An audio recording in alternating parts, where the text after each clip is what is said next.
If you have no problem looking at something, staring at someone, you're not looking at them as a decent human being. You're looking at them as an animal, as a piece of flesh. That's all you're looking at them as. That means you have no respect for your own mother, your own sister, your own wife, your own daughter. They are also women. You wouldn't want somebody to stare at them. The one you're staring at is also somebody's daughter. It's also somebody's sister. It's also somebody's mother. Watch it. Even if they don't have respect for themselves, non-Muslim women, sometimes they don't have respect for themselves, so they'll dress in inappropriate clothing. Even Muslims dress in inappropriate clothing, for that matter. But you have respect for yourself and the women of your family and lower your gaze. Do that. And it's really disgusting when the entire family sits together and they're watching movies and shamelessness comes on and they're all the mother and the daughter and the husband and the brother, everybody's sitting together watching. Oh, it was just one bad scene, it's okay. It's disgusting. That's not the behavior of a Muslim family. We should be disturbed by shamelessness. We should be, we should stand against it. This is one of the great troubles of this society. There are a lot of great things about our society. Lots of great things. But this is one of the things that's destroying our youth. Overexposure to shamelessness. Some girl just randomly messages you, I want to be your friend on Facebook. Well, I don't. No. Go find your brother to be friends with. Don't you have a father? He's not friendly to you? You need to find friends elsewhere? Guys, I'm telling you this very, very seriously. Very serious about this. You think this is fun, and that pictures. It's your ticket to hellfire also. You're destroying your character. Would you want to marry a girl like that? That 100 other boys have looked at and said, she's kind of cute, yeah. Oh, you married her? Oh, great. Where's your manhood? The Muslim, they have a sense of haya. The women and the men. And our women, nobody's supposed to look at your wife except who? You. Nobody's supposed to enjoy her beauty except you. Right? You would be disturbed if somebody said, mashallah, you're a really beautiful wife. You'd be disturbed by that. Right? We're supposed to be as disturbed when we look at non-maharim. We're supposed to have that sense of shame. I don't know where it's gone. It's on vacation nowadays. For a lot of Muslims, it's on vacation. Revive that sense of shame. This is very important. It will destroy your family life. You will not be able to have a healthy marriage. You will certainly not raise good children if you don't have a sense of shame. Have to have a sense of shame. The kind of filth that is on television, the kinds of things you're watching. The Messenger warned us, alayhi salatu wassalam. Asiyat, Kariyat Asiyat, they're wearing clothes, but they're not wearing clothes. He warned us of a time like that. And that's it's just PG-13. It's okay, we can go. It's just PG-13. Oh, it's just one bad scene in there. Oh, it's not that bad. Right?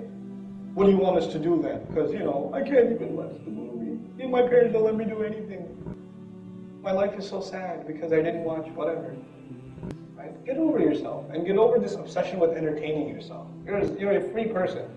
There is life other than television and other than movies and other than Hulu.com and other than, whatever else. There's life outside of that too. There's still oxygen to breathe. You'll survive, trust me. You'll still be alive if you abandon those things. Actually, you'll be much happier too.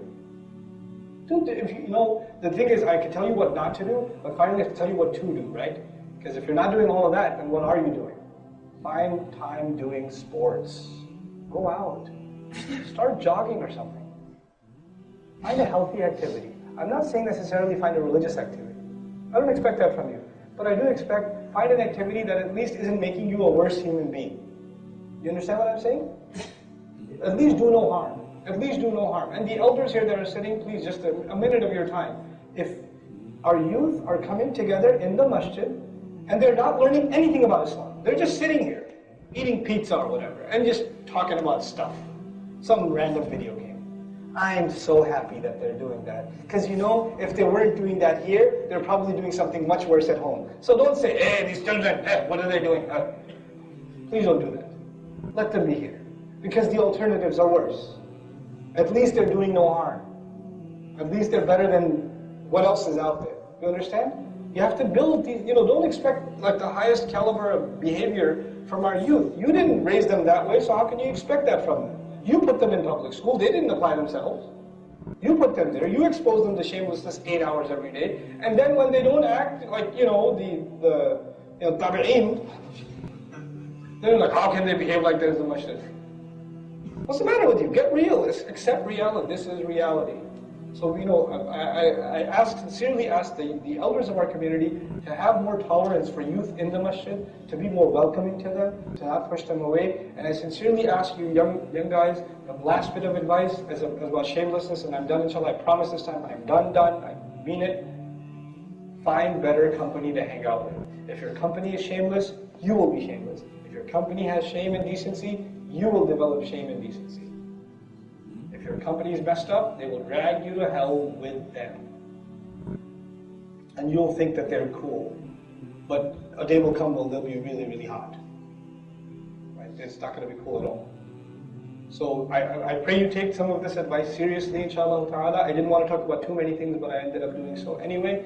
I just feel like, I don't spend a lot of time, opportunity talking to youth about just simple advice. Avoid shamelessness and try to fight the ego inside. Inshallah ta'ala, retain your humility. I sincerely pray that you are able to be leaders of this deen and able to carry its message and able to raise healthy, strong Muslim families, inshallah ta'ala, when the time comes. Because you are our leaders. You are, like it or not, you guys are the leaders of this community in the next, decade. You are what this community is, inshallah. You are what Islam is. You have that responsibility. May Allah help you take that responsibility strongly, inshallah ta'ala. May Allah give your parents the ability to raise you right. May Allah help you find good company and help you avoid bad company. May Allah help you quit your bad habits, get you out of the cycle of being exposed to shamelessness, get you to learn to keep you to control your tongue against your parents, and to stop wasting your time and to become regular in your salawat. If I said anything good and true, it's a gift from Allah Azza wa Jal. If I made any mistakes, they're certainly my own. Subhanak Allahumma wa bihamdik. Nashhadu an la ilaha illa anta. Astaghfiruka wa natubu ilayka. Assalamu alaikum wa rahmatullahi wa barakatuh.